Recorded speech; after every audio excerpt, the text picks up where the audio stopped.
যিগৰাকী ব্যক্তি আজি পাভলুটি মাৰি বিজেপিত যোগদান কৰিছে ইয়াতকৈ আচলতে জাতীয় গাদ্দাৰ আৰু কোনো থাকিব নোৱাৰে। ছাত্ৰ সন্থাৰ সাধাৰণ সম্পাদক হিচাপে বা মই দুলীয়াজানতো দেখিছো যে যথেষ্ট সামাজিক কাম কাজ তেওঁ কৰে। हाय फ्रेंड्स, असम में शंकर ज्योति बरुआ के बीजेपी को ज्वाइन करने को लेकर जो कंट्रोवर्सी छिड़ा हुआ है उसी के बीच आज असम के सीएम डॉक्टर हेमंत बिस्वा शर्मा ने भी इस विषय पर अपनी राय रखी है। डॉक्टर हेमंत बिस्वा शर्मा के कमेंट के साथ ही शंकर ज्योति बरुआ के बीजेपी को ज्वाइन करने के बाद उनका एक पुराना ऑडियो जो वायरल हुआ है उसको भी आपको सुनाएंगे, जहाँ पे वो उनके सीनियर दीपांकर कुमार नाथ जो कि आसू के पुराने प्रेसिडेंट थे, उन्होंने जब बीजेपी को ज्वाइन किया था तो 2024 में कैसे शंकर ज्योति बरुआ ने उनके खिलाफ में आवाज़ उठाई थी, वो भी आपको हम इस वीडियो में आगे सुनाएंगे। पहले सुनते हैं आज असम के सीएम डॉक्टर हेमंत बिस्वा शर्मा ने शंकर ज्योति बरुआ को लेकर क्या कहा है। বৰুৱা এজন উদীয়মান ছাত্ৰ নেতা, জীৱনত ঘাত প্ৰতিঘাত এটা থাকে, এটা বেয়া সময় আছিলে বা মানুহৰ এটা পৰ্যায় থাকে, কিন্তু ছাত্ৰ সন্থাৰ সাধাৰণ সম্পাদক হিচাপে বা মই দুলীয়াজানতো দেখিছো যে যথেষ্ট সামাজিক কাম কাজ তেওঁ কৰে বা কৰিব যত্ন কৰে। বিজেপিত যোগদান কৰিছে আৰু বিজেপি মই ভাবো যে বিজেপিত থাকি অসমৰ স্বাৰ্থ সুৰক্ষিত কৰাৰ আটাইতকৈ সোণালী সুযোগ। কাৰণ বিজেপিয়ে যি ধৰণে আজি আপোনালোকে চাব গণৰাজ্য দিৱসত মই যি ধৰণে বাংলাদেশী মুছলমানৰ কথা কৈছো, মিয়াৰ কথা কৈছো, আগত কোনোবা মুখ্যমন্ত্ৰী এনেকুৱা কথা ক'ব পাৰিছিলে নেকি? আজি মই ডিব্ৰুগড়ত কৈছো অসমত 63 লাখ বিঘা মাটি আজি অবৈধ বাংলাদেশীৰ দখলত আছে। এই ডাটাটোৱেতো দিব মানুহে ভয় কৰিছিল যে ভোট বেংক নষ্ট হৈ যায় বুলি, কিন্তু আজি আমি ভোট বেংককো ভয় কৰা নাই আৰু 1.5 লাখ বিঘা মাটি আমি ইতিমধ্যে উদ্ধাৰ কৰিছো। আৰু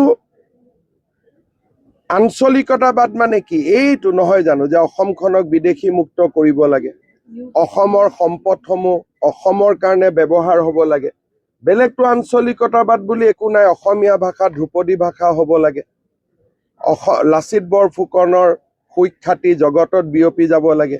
দীপাংকৰ কুমাৰ নাথ আসুৰ প্ৰাক্তন সভাপতি আছিল, আজি প্ৰায় 1 বছৰ 3 মাহ আগতে ছাত্ৰ সন্থাৰ মজিয়া ত্যাগ কৰিছে আৰু আজি আমি তেখেতৰ বক্তব্য আৰু সংবাদ মাধ্যমৰ যোগেদি অৱগত হৈছো যে আজি তেখেতে বিজেপিত যোগদান কৰিব। এইটো আচলতে ছাত্ৰ সন্থাৰ সত্তাটোৰ কাৰণে এটা লজ্জাজনক কথা হৈছে আৰু দীপাংকৰ কুমাৰ নাথ ডাঙৰীয়াৰ দৰে এগৰাকী ব্যক্তিয়ে এনেকুৱা বিশ্বাসঘাতকতা এনেকুৱা গাদ্দাৰী কৰিব বুলি আচলতে ছাত্ৰ সন্থাৰ আমি কোনো তৃণমূল কৰ্মীয়ে ভবা নাছিলো। এতিয়া আচলতে ৰাইজে ছাত্ৰ সন্থাক প্ৰশ্নবান কৰিছে বিভিন্ন সময়ত, আমাৰ তৃণমূল কৰ্মীসকলে আমি সকলোৱে প্ৰশ্নৰ সন্মুখীন হৈছো আৰু যিগৰাকী ব্যক্তিয়ে ডিঙিৰ সুৰ ফুলাই কা আন্দোলনৰ সময়ত দল খুলিছিল, বিকল্প সন্ধানৰ কথা কৈছিল, সেইগৰাকী ব্যক্তিয়ে আজি পাভলুটি মাৰি বিজেপিত যোগদান কৰিছে। ইয়াতকৈ আচলতে জাতীয় গাদ্দাৰ আৰু কোনো থাকিব নোৱাৰে। গতিকে এইগৰাকী ব্যক্তি যিটো পাভলুটি মাৰিছে ইয়াৰ শিক্ষা নিশ্চিতভাৱে এটা সময়ত ৰাইজে দিব আৰু এই কথা বতৰাবিলাকে ছাত্ৰ সন্থাৰ গোটেই গাত কালিমা আনিছে। গতিকে এইগৰাকী ব্যক্তি বা এইগৰাকী ব্যক্তি আছু অবিহনে এগৰাকী শূন্য ব্যক্তি, প্ৰাক্তন ছাত্ৰ সন্থা বা প্ৰাক্তন আছু নেতা বুলি যদি তেখেতৰ এটা ডেজিগনেশ্যন নাথাকে তেনেহলে তেখেত এটা ডাঙৰ শূন্য। গতিকে এইগৰাকী ব্যক্তিক লৈ কোনো ধৰণৰ আচলতে আমি চৰ্চা কৰিব বিচৰা নাই। এইগৰাকী ইতিমধ্যে জাতীয় গাদ্দাৰ হিচাপে পৰিচিত হৈছে। অনাগত দিনত শ্বহীদৰ 5 জন কা আন্দোলনৰ শ্বহীদ সমগ্ৰ অসমবাসী ৰাইজ তৃণমূল কৰ্মীৰ আচলতে অভিশাপে তেওঁক চুব।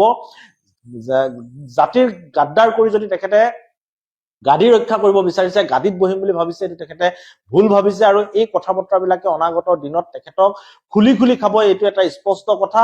আৰু মই এই মুহূৰ্তত এটাই আহ্বান জনাব বিচাৰিছো যে কোনো ছাত্ৰ সন্থাৰ কৰ্মকৰ্তাৰ লগত আলোচনা কৰি, কোনো ছাত্ৰ সন্থাৰ কৰ্মকৰ্তা সভাপতি সম্পাদকে হওক কাৰো লগত এই বিষয়ে তেখেতে কেতিয়াও আলোচনা কৰা নাই, কাৰণ তেখেতে বহুদিন ছাত্ৰ সন্থা কৰিছে, কাৰো লগত আলোচনা নকৰাকৈ এই কাম কাজ বিলাক কৰিছে। গতিকে এই কথা বতৰাবিলাক যদি ছাত্ৰ সন্থাৰ লগত আলোচনা কৰিছো বুলি কয় তেনেহলে এইবিলাক তেওঁৰ পলাপ হব। এই কথা বতৰাবিলাক নকবৰ কাৰণে আমি আহ্বান জনাইছো। নিজৰ ব্যক্তিগত স্বাৰ্থৰ কাৰণে যিহেতু গৈছে, ব্যক্তিগত স্বাৰ্থক উদ্ধত ৰাখক, ছাত্ৰ সন্থাৰ সত্তাটোৰ গাত কালিমা সানিবলৈ চেষ্টা নকৰিবৰ কাৰণে আমি আহ্বান জনাইছো। আৰু আমাৰ তৃণমূল কৰ্মকৰ্তাসকলে যাতে কোনো কাৰণত মন নাভাঙে, কাৰণ আমি দীপাংকৰ নাথৰ মুখলৈ চাই ছাত্ৰ সন্থা কৰি থকা নাই।